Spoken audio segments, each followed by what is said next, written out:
వ్యాసం వ్యాసకరం వందే మునిం నారాయణం స్వయం యతః ప్రాప్తకృపా లోకా ముక్తా కలేర్గ్రహాత్ యస్య తుండాచ్యుతశ్చ్యుతో రాజతేయం రసాత్మకః తమచ్యుతకథా కుంజే సుకూజంతం శుకం భజే. శ్రీధరం శ్రీధరం వందే శ్రీధరైకపరాయణం. శ్రీధరం శ్రీధరం వందే శ్రీధరైకపరాయణం. యస్యైవ శ్రీప్రసాదేన శ్రీధరేయం కృతిః కృతా. రాధా భక్తిర్హరిర్జ్ఞానం తాభ్యాం యా చ సమన్వితా తాం శ్రీ భాగవతీం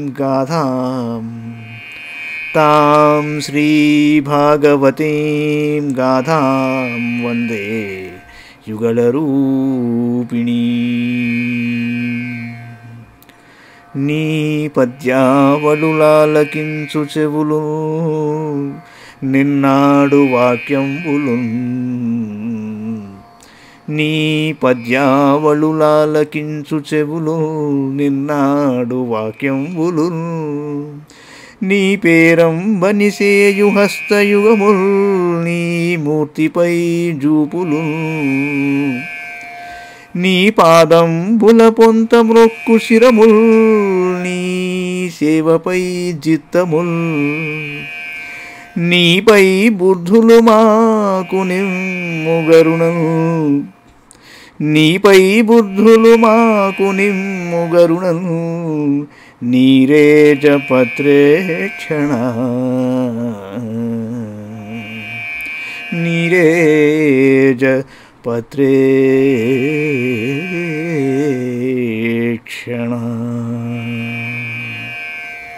భాగవత మహాపురాణంలోని దశమస్కంధంలో మనం 75వ అధ్యాయంలో ఉన్నాము. రాజసూయం అయిపోయాక అవబృత స్నానానికి వెళ్ళాడు ధర్మరాజు. ఇవన్నీ ఇక్కడ వర్ణించడం జరిగింది.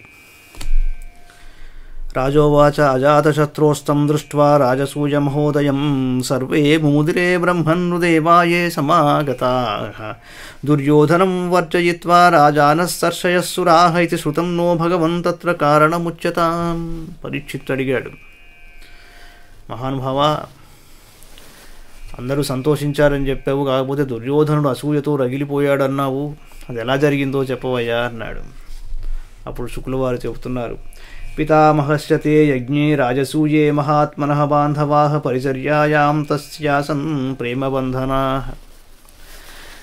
భీమో మహానసాధ్యక్షో ధనాధ్యక్ష సుయోధనః సహదేవస్తు పూజాయాం నకులో ద్రవ్యసాధనే గురు శుశ్రూషణే జిష్ణుకృష్ణః పాదావనే జనే పరివేషణే ద్రుపదజా కర్ణో దానే మహామనాః యుయుధానో వికర్ణశ్చ హార్దిక్యో విదురాదయః బాహ్లీకపుత్రా భూర్యాద్యా ఏ చ సందర్దనాదయః. నిరూపితా మహాయజ్ఞే నానాకర్మసు తే తదా ప్రవర్తంతే స్మ రాజేంద్రరాజ్ఞప్రియచికీర్షవః. రకరకాల కార్యాల్లో నియుక్తులుగా పెట్టాడు ధర్మరాజు. వంటశాల పర్యవేక్షణ భీముడు, ధనాధ్యక్షుడుగా దుర్యోధనుడు వ్యవహరించారు. సహదేవుడు యజ్ఞమునకు ఇచ్చేసిన అభ్యాగతులకు స్వాగత సత్కారములను తెలిపాడు. యజ్ఞ సామగ్రిని నకులుడు సమకూర్చాడు. అర్జునుడు గురుజనులకు చందన లేపనాది సేవా కార్యక్రమాలను జరిపాడు. శ్రీకృష్ణుడు అతిథులకు పాద ప్రక్షాళనాది మర్యాదలను గావించాడు. ద్రౌపది ఆహుతులకు భక్ష్య భోజ్యాది భోజన పదార్థముల వడ్డన కార్యక్రమాలను పర్యవేక్షించింది. ఉదారశీలుడైన కర్ణుడు దాన ధర్మాదులను నెరపాడన్నాడు. అంతా కలిసి చేసిన గొప్ప యాగం రాజసూయం. ఋత్విక్సదస్య బహువిత్సు సుహృత్తమేషు సృష్టేషు నూసూనృత సమర్షణ దక్షిణాభిః చైత్యే చ సాత్వతపతేశ్చరణం ప్రవిష్టే చకృస్తతస్త్వవభృతస్నపనం జునద్యాం మృదంగశంఖపణవ దుంధూర్యానక గోముఖాః వాదిత్రాణి విచిత్రాణి నేదురావబృధోత్సవే నర్తక్యో నరుతుర్హృష్టా గాయకాయూథశో జఘువీణా వేణుతలోన్నాదస్తేషాం సదివమస్పృశత్ చిత్తధ్వజపతాకాగ్రైరివేంద్రస్యందనార్వభిः స్వలంకృతైర్భటైర్భూపా నిర్యయూరుక్మమాలినः యద్ సుంజయకాంభోజకురుకేకయకోసలాः కంపయంతో భువం సైన్యైర్యజమానపురస్సరాः సదస్యద్విగ్ద్విజశ్రేష్ఠా బ్రహ్మఘోషేణ భూయసా దేవర్షి పితృగంధర్వాస్తుష్టువుః పుష్పవర్షిణः స్వలంకృతా నరానార్యో గంధస్రగ్భూషణాంబరైः విలింపంత్యోభిషించంత్యో విజఘ్రుర్వివిధైరసైः తైలఘోరసగంధోరహరిద్రాసాంద్రకుంకుమైः పుంభిర్లిప్తాः ప్రలింపంత్యో విజఘ్రుర్వారయోషితः గుప్తానుభిర్నిరగమన్నుపలబ్ధుమేతద్దేవ్యో యథా దివి విమానవరైర్నృదేవ్యः తా మాతులేయసఖిభిర్పరిషిచ్యమానాः స వ్రీడः స వికసద్వదనా విరేజుహుతా దేవరానుతసఖీన్ శిశిచుధృతిభిः క్లిన్నాంబరా వివృతగాత్రకుచోరుమత్స్యాः ఔత్సుక్యముక్తకపనాచ్యవనచవమానమాల్యాः క్షోభం దధుర్మలధియాం రుచిరైర్విహారైः స సమ్రాటసమారూఢः సదశ్వం రుక్మమాలినం వ్యరోచత స్వపత్నీభిः క్రియాభిः క్రతురాడివ పత్నీ సంవ్యాజావృద్ధ్యైశ్చరిత్వా తే తం ఋత్విజः ఆచాంతం స్నాపయాంచక్రుర్గంగాయాం సహ కృష్ణయా. ధర్మరాజు రథమునందు ఆసీనుడయ్యాడు. బంగారు హారములతో అలంకృతమైన ఆ రథమునకు మేలుజాతి అశ్వములను పూంచి ఉన్నారు. అప్పుడు ఆ మహారాజు తన పత్నులతో కూడి సకల ప్రక్రియలతో నడుపబడిన క్రతురాజముకు రాజసూయ యాగము వలె విరాజిల్లాడు. పిమ్మట ఋత్విజులు ధర్మరాజుచే పత్నీ సంయాజమును దీక్షాంత కర్మలను ఆచరింపజేశారు. అనంతరం ఆ మహారాజు ఆచమనం చేసి ఋత్విక్కుల పర్యవేక్షణలో ద్రౌపదీ సహితుడై గంగాజలములలో స్నానం చేశాడు. దేవదుందుభయో నేదుర్నరదుందుభిభిస్సమం ముముచు పుష్పవర్షాణి దేవర్షి పితృమానవాః సస్నుస్తత్ర తత్ర సర్వే వర్ణాశ్రమయుతా నరాః మహాపాదక్యపి యతః సద్యో ముచ్ఛేద కిల్బిషాత్. గంగానదిలో అందరూ స్నానం చేశారు, పాప ప్రక్షాళన చేయించుకున్నారు. అథ రాజాహతే క్షౌమే పరిధాయ స్వలంకృతః ఋత్విక్స్తతస్య విప్రాదీన్ అనర్చాభరణాంబరైః బంధుజ్ఞాతిరూపాన్ మిత్రసుహృదోన్యాశ్చ సర్వశః అభీష్ణం పూజయామాస నారాయణపరో నృపః సర్వే జనాసురరుచో మణికుండలస్రకృష్ణీశకంచుగదుకూలమహార్ఘ్యః రాహనాట్యశ్చ కుండలయుగాలక వృందజుష్టవక్త్రశ్రియः కనకమేఖలయా విరేజుః అధద్విజో మహాశీలాः సదస్యా బ్రహ్మవాదినः. బ్రహ్మక్షత్రియ విశూద్రా రాజానో ఏ సమాగతాః దేవర్షి పితృభూతాని లోకపాలాః సహానుగాః పూజితాస్తమనుజ్ఞాప్య స్వధామాని నృపా హరిదాసశ్చ రాజర్షే రాజసూయమహోదయం నైవాతృప్యన్ ప్రశంసం తప్పిబన్ మత్యోమృతం యథా తతో యుధిష్ఠిరో రాజా సుహృత్సంబంధి బాంధవాన్ ప్రేమ్ణా నివాసయామాస కృష్ణం చ త్యాగకాతరః. అందరూ వీడ్కోలు పలికి వెడుతూ చక్కగా ఆయన జరిపించిన రాజసూయ యాగాన్ని మెచ్చుకుంటూ వెళ్తున్నారట. ఎంత మెచ్చుకుంటూ వెళ్తున్నారంటే తనివి తీరట్లేదుట. మనుషులు అమృతం తాగుతుంటే తనివి తీరకుండా ఎలా తాగుతారో ఆ విధంగా మెచ్చుకుంటున్నారట. యుధిష్ఠిరునిపై గల ఆదరాభిమానములతో రాజసూయ యాగునకు విచ్చేసిన శ్రీకృష్ణుని ఇతర బంధుమిత్రులను వారి బంధువులను వీడ్కొలుపుటకు ఆ మహారాజునికి ఏమాత్రము మనసు ఒప్పలేదుట. భగవానపి తత్రాంగన్యవాత్సీత్ తత్ప్రియంకరః ప్రస్థాప్య యదువీరాంశ్చ సాంబాదీంశ్చ కుశస్థలీం ఇత్థం రాజా ధర్మసుతో మనోరథమహార్ణవం సుదుస్తరం సముత్తీర్య కృష్ణేనాసీత్ గతజ్వరః ఏకదాంతఃపురే తస్య వీక్ష్య దుర్యోధనశ్రియం అతప్యరాజసూయశ్చ మహిత్వం చాచ్యుతాత్మనః. కృష్ణ భగవానుడు యదువీరులైన సాంబుడు మొదలగు వారిని ద్వారకానగరమునకు పంపించేశాడు. తాను మాత్రము ధర్మరాజునకు ప్రియమును కూర్చుటకై కొంతకాలం అక్కడే ఉండిపోయాడని చెప్తున్నాడు. భారతంలో ఉన్నదానికి కొద్దిగా భిన్నంగా ఉంటుంది ఇక్కడ. రాజసూయ యాగమును నిర్విఘ్నముగా నిర్వహించుట అనున్నది ఒక మహాసముద్రము దాటుట వంటిది. అది సామాన్యులకు అసాధ్యము గాని శ్రీకృష్ణుడు కర్ణధారిగా నిలిచి అనుగ్రహించుట వలన ధర్మరాజు తన రాజసూయ యాగ మనోరథమునడి మహాసముద్రమును దాడి నిశ్చింతగా ఉన్నట్ట.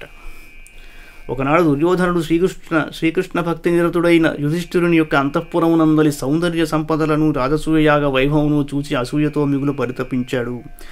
యస్మిన్ నరేంద్ర దితిజేంద్ర సురేంద్ర లక్ష్మీ నానావిభాంతి కిల విశ్వసృజోపక్లుప్తాః తాభిః పతేంద్రుపతరాజసుతోపతస్థే యస్యాం విషక్తహృదయః కురురాడతప్యతు యస్మింస్తదా మధుపతేర్మహిషీ సహస్రం శ్రోణీభరేణ శనకైః క్వణదంఘ్రిశోభం మధ్యే సుచారు కుజ కుంకుమశోణహారం శ్రీమన్ముఖం ప్రచలకుండలకుంతలాఢ్యం.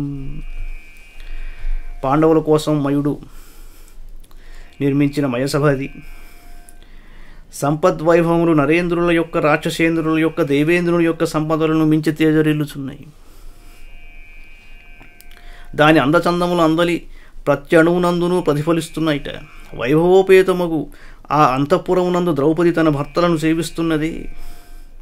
ద్రౌపది యందు మనసుపడి ఉన్న దుర్యోధనుడు ఆ వైభవ దృశ్యములను గాంచి మిగుల అసూయాగ్రస్తుడై ఎంతో పరితపించట. అసంఖ్యాకముగానున్న శ్రీకృష్ణ పత్నులందరూ యజ్ఞోత్సవం ముగిసిన పిమ్మట శ్రీకృష్ణునితో పాటు అక్కడే ఉన్నారు. చక్కని కడి సౌందర్యము గల సుందరీమణులు ఆ రాజభవనమునందు అటునిటూ తిరుగుచున్నప్పుడు కాలియందెల రవళులు ఝణఝణమవుతూ మనోహరంగా ఉంది. వారి వక్షస్థలముల యందలి కుంకుమ పత్రరచనల ప్రభావముతో వారు కంఠముల యందు ధరించిన తెల్లని ముత్యాలహారములు అరుణశోభలను సంతరించుకొనుచున్నాయి. కదలుచు మిలమిల మెరయుచున్న కుండలముల కాంతులు, కుంతలముల సోయగములు వారి ముఖ సౌందర్యములను ఇనుబడింపజేస్తున్నాయి. సభాయాం మయ క్లుప్తాయాం క్వాపి ధర్మసుతోధిరాద్భుతోనుజైర్బంధుభిశ్చ కృష్ణేనాపి సుచక్షుషా ఆసీనః కాంచనే సాక్షాదాసనే మఖమానివ పారమేశ్చ్రియా స్తూయమానశ్చ వందిభిః. తత్ర దుర్యోధనో మానీపరీతో భ్రాతృభిర్నృపా కిరీటమాలీన్యమిషదసి హస్తక్షిపన్ వృషా స్థలేభ్య గృహ్ణాద్వస్త్రాంతం జలం మత్వా స్థలే పతత్. జలేచ్చ స్థలవద్భ్రాంత్యా మయ మాయా విమోహితః జహాస భీమస్తం దృష్ట్వా స్త్రియో నృపతయోపరే నివార్యమాణా అప్యంగరాజ్ఞా కృష్ణానుమోదితాః సవ్రీడితో వాగ్వదనో వృషాజ్వలం నిష్క్రమ్య తూష్ణీం ప్రజయౌ గజాహ్వయం హాహేతి శబ్దస్సు మహానభూత్సతాం అజాతశత్రుర్విమనాయవాభవత్ బభూవ తూష్ణీం భగవాన్ భువోభరం సముజ్జిహీషుర్భ్రమతి స్మ యదృశా. ఏతత్తే విహితం రాజన్ యత్పృష్టోహమిహ త్వయా సుయోధనస్య దౌరాత్మ్యం రాజసూయే మహాక్రతౌ. ఒకనాడు ఆ యుధిష్ఠిర మహారాజు మయనిర్మితమైన ఆ రాజసభ యందు తన తమ్ములతో బంధుమిత్రులతో కూడి బంగారు సింహాసనం మీద ఆసీనుడై ఉన్నాడు. శ్రీకృష్ణ భగవానుడు ప్రసన్నములైన తన చూపులతో వారిని అనుగ్రహిస్తూ అక్కడే ఉన్నాడు. అప్పుడు వందిమాగధుల స్తుతులను అందుకొనుచు బ్రహ్మ తేజస్సుతో అలరారుచున్న ఆ ధర్మరాజు సాక్షాత్తుగా దేవేంద్రుని వల్లే ఉన్నాడు. ఆ సమయమున మిగుల అభిమానవంతుడైన దుర్యోధనుడు తన సోదరులతో కూడి ఆ భవనమును ప్రవేశించాడు. ఆ రాజు శిరమున కిరీటమును, చేతియందు ఖడ్గమును ధరించి అతడున్న రాజులపై రుసరుసలాడుతున్నాడు. అప్పుడు ఆ సభాభవనమునందలి మయశిల్ప ప్రభావమున దుర్యోధనుడు మిగుల అయోమయ స్థితికి గురి అయ్యాడు. అందువలన అతడు చదునుగా నుండి తళతళ మెరయుచున్న స్థలమును జలముగా భ్రమపడి తన వస్త్రము యొక్క అంచును చేతబట్టుకున్నాడు. అట్లే జలమున్న ప్రదేశమును నిర్జల స్థలముగా తలంచి ఆ నీళ్ళలో పడిపోయాడు. దుర్యోధనుని యొక్క తికమక స్థితిని చూచి భీముడు, రాణులు, ఇతర మహారాజులు బిగ్గరగా నవ్వారు. అప్పుడు ధర్మరాజు వారిని నివారిస్తున్న వారు దానిని పట్టించుకోలేదు. శ్రీకృష్ణుడు మాత్రం వారి నవ్వులకు తన సమ్మతి సూచకంగా మౌనంగా ఉన్నాడు. అంతటా దుర్యోధనుడు సిగ్గుపడుతూ మౌనంగా తల వంచుకుని లోలోన కోపంతో ఉడికిపోతూ ఆ సభాభవనమును వీడి హస్తినాపురానికి వెళ్ళిపోయాడు. ఈ సంఘటనను చూసిన సజ్జనులు ఎల్లరూ హాహాకారములు చేశారు. ధర్మరాజు మాత్రం ఎంతయు ఖిన్నుడయ్యాడు. భూభారమును తొలగించుటకై కోరిక పడుతున్న శ్రీకృష్ణుడు మాత్రము తూష్ణీభావమును వహించాడు. వాస్తవంగా ఇది ఎంతయు నా స్వామి యొక్క సంకల్ప ప్రభావమే. ఓ రాజా, రాజసూయయాగ వైభవములను చూసి అందరూ సంతోషపడుచుండగా దుర్యోధనుడు మాత్రము అసూయాగ్రస్తుడై పరితపించుడు కారణం ఏమిటి నువ్వు అడిగావు కాబట్టి ఇదంతా చెప్పానన్నాడు శుక్లవారు. వాస్తవానికి ఏంటంటే మహాభారతంలో చెప్పిన విషయం, రాజసూయం అనేది అయిపోయిన తరువాత, శిశుపాల వధ అయిపోయిన తరువాత శ్రీకృష్ణుడు ధర్మరాజునకు వీడ్కోలు చెప్పి ద్వారకకు తిరిగి వెళ్ళిపోయాడని స్పష్టంగా చెప్పాడు. అక్కడ శ్రీకృష్ణుడు ద్వారకకు వెళ్ళిపోయిన తరువాత దుర్యోధనుడు శకునితో కూడి మయసభలోకి ప్రవేశించాడు. దాన్ని సందర్శనార్థం అని చెప్పాడు. అక్కడ జలము లేని చోట జలం ఉన్నదనుకుని ఉన్న చోట లేదనుకుని భంగపడ్డాడు. భీముడు అర్జునుడు అక్కడ నవ్వారని చెప్పాడు వ్యాసుడు. నవ్వి అక్కడున్న సేవకుని ద్వారా నూతన వస్త్రములను దుర్యోధనుడి దగ్గరికి పంపించారు. ఇంత మటుకే వర్ణించాడు వ్యాసుడు. ఆ తరువాత చెప్పిందంతా చాలా అసూయ గురించే చెప్పాడు. అంటే దుర్యోధనుడు పాండవుల వైభవాన్ని చూసి బాధపడుతూ అసూయతో పరాభవంతో ఏమీ మాట్లాడకుండా వెళ్ళిపోతూ ఉంటే శకుని ఏమయ్యా అలా ఉన్నావు అని ప్రశ్నించి వివరాలు తెలుసుకున్నప్పుడు ఇదంతా చెప్పుకుంటూ వెళ్ళాడు. కానీ ఎక్కువగా ఈ అవమానపడడం గురించి కాకుండా పాండవుల వైభవం గురించి ఎక్కువ వర్ణించాడు. సరే శకుని ఎలా కాదు, ఓ పని చేద్దాంలే, నా దగ్గర ఒక విద్య ఉన్నది, నాకు చేతవును, ధర్మరాజుకు చేత కాదు, జూదాన్ని పిలుద్దాము, మరి ఈ మాట మహారాజు గారు ధృతరాష్ట్రుల వారు మరి సమ్మతించాలి అని అక్కడికి వెళ్ళారు. అక్కడికి వెళ్ళినప్పుడు ఆయన అన్నీ విని సరే విదురుడితో మాట్లాడతానన్నాడు. అక్కడ చెప్పిన మాట ఏమిటి అంటే, నేను కాలు జారి పడ్డాను, అప్పుడు అక్కడ రాజభటులు నవ్వారు అన్న మాట చెప్పాడు దుర్యోధనుడు. ఇంకేం చెప్పలా అప్పటికి. కానీ విదురుడితో నేను ఒకసారి మాట్లాడి ఏ నిర్ణయం తీసుకుంటానన్న తర్వాత విదురుడిని పిలిపించినాక విదురుడు ఇవన్నీ తప్పు, మనం చేయకూడదు, ఇలా జూదం అవన్నీ అక్కర్లేదు అని చెప్పేసి ఆయన వెళ్ళిపోయాడు. ఒప్పుకున్నాడు ధృతరాష్ట్రుడు. దుర్యోధనుడిని పిలిపించి, నాయన విదురుడు ఇలా అన్నాడు, ప్రస్తుత కాలంలో ఆయన్ని మించిన శాస్త్రజ్ఞుడు మన దగ్గర లేరు, ఆయన మాటని పాటిద్దామన్నాడు ధృతరాష్ట్రుడు. మరి ఇలాంటప్పుడు ఆయనని ఒప్పించడం ఎలా అనే ఒక ఆలోచన కలిగి ఇవన్నీ చెప్పుకుంటూ వెళ్ళాడు. ఏమిటి అంటే ప్రధానంగా కృష్ణుడు నవ్వాడు, ద్రౌపది కూడా నవ్వింది అని చెప్తూ ఆయన మనసును నొప్పించాడన్నమాట. అంటే తన కొడుక్కి ఇంత అవమానం జరుగుతుంటే శ్రీకృష్ణుడు లాంటి వాడు కూడా నవ్వుతున్నాడా అన్న ఒక ప్రేరేపణని తీసుకొచ్చాడు. అలా అర్థం చేసుకోవాలి దాన్ని. ఆ తరువాత ఆఖరిగా ఒక గొప్ప మాట చెప్పాడు, సూటిగా గుచ్చుకునేందుకు. చూడండి, మళ్ళీ చెప్తున్నాను, మొదటిసారి వర్ణించినప్పుడు భీముడు అర్జునుడు నవ్వారు, బట్టలిచ్చి పంపించారన్న మాటే చెప్పాడు. కానీ దుర్యోధనుడు దాన్ని కొద్దిగా మసిపూసి మరోలా ఏం చెప్పాడు అంటే, నేను ఒక ద్వారం ఉన్న చోట లేదనుకుని తల బాదుకున్నప్పుడు, లేదా ద్వారము లేని చోట ద్వారం ఉందనుకుని వెళుతుంటే భీముడు నన్ను గట్టిగా పిలిచి, ఓ ధృతరాష్ట్ర కుమారా, ద్వారం ఇక్కడ ఉన్నది అన్నాడు అని చెప్పాడు. కావాలని ఆ మాట ధృతరాష్ట్ర అన్న నామం అక్కడ ఉచ్చరించాడు, సూటిగా తగలాలని రాజుగారి. అప్పుడు ఆయన ఖచ్చితంగా ఆ నిర్ణయం తీసుకుంటాడనే ఆలోచన అతనికి కలిగింది. అంచేత వాస్తవానికి మహాభారతంలో ఉన్న సంఘటనని సరిగ్గా అర్థం చేసుకుంటే, మయసభలో దుర్యోధనుడు భంగపడ్డప్పుడు ద్రౌపది లేదు, కృష్ణుడు లేడు. కానీ భాగవతంలో ఇక్కడ ఒక కారణం చేత అయి ఉంటుంది, ఇది శ్రీకృష్ణుడే అన్నిటికీ కారణం, ఆయన సంకల్పంతోనే అన్నీ జరుగుతున్నాయి అని చెప్పే ఒక ఉత్సాహంలో శ్రీకృష్ణుడు కొన్ని మాసాలు ఇక్కడ ఉండిపోయాడు అని చెప్పి ఇక్కడ మౌనంగా కూర్చున్నాడు, ఆమోదంతో మౌనంగా కూర్చున్నాడని వర్ణిస్తున్నాడు. బహుశా ఇది ఎవరో ఎక్కడో జోడించిన అంశం అయి ఉంటుందని మనం అనుకోవచ్చు. అంతేగాని అక్కడ ఒకలా చెప్పి ఇక్కడ ఇంకోలా చెప్పడం అన్నది సమంజసం కాదు. అంచేత మయసభలో ఆ మాటకొస్తే ద్రౌపది పట్ల మనసు పారేసుకున్న దుర్యోధనుడు అన్నమాట మహాభారతంలో లేదు. అక్కడ స్వయంవరం అప్పుడు కర్ణుడు కూడా వెళ్ళాడు అక్కడ విల్లు ఎత్తడానికి. కానీ ద్రౌపది సభా సమక్షంలో చెప్పేసింది, నేను సూతపుత్రుని వరించను అని. అప్పుడు ఆయన అక్కడ పెట్టేసి వచ్చేసాడు.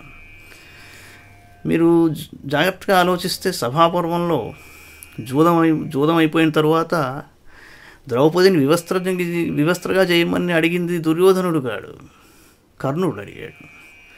అంచేత దానికి అర్థం లేని మాట అది. అంచేత మన మూల గ్రంథాల్లో కొన్ని ఇతర కారణాల వల్ల మనం ఇప్పుడు చెప్పుకోలేం, కానీ ఈ గ్రంథాలని భిన్నంగా మనకు కనిపించేట్టుగా చేసిన వాళ్ళు చాలామంది ఉన్నారు. అవి అలాగే వాటి గురించి వ్యాఖ్యానాలు చేసుకుంటూ అలా వెళ్ళిపోతున్నారు అందరూను. అది అవసరం లేదు. జాగ్రత్తగా మూల గ్రంథాలని అధ్యయనం చేసి ఏది సమంజసం ఏది కాదు అని నిర్ణయించుకోవాల్సిన వాళ్ళం మనమే. 10 మందిని అడిగితే 20 అభిప్రాయాలు వస్తాయి. మన వివేకమే దాంట్లో ప్రధానం. ఇది శ్రీమద్భాగవతే మహాపురాణే పారమహంస్యాం సంహితాయాం దశమస్కంధే ఉత్తరార్ధే పంచసప్తతితమోధ్యాయః. మంగళం భగవాన్ విష్ణుః మంగళం గరుడధ్వజः మంగళం పుండరీకాక్షో మంగళాయ తనో హరి. సర్వం శ్రీకృష్ణార్పణమస్తు.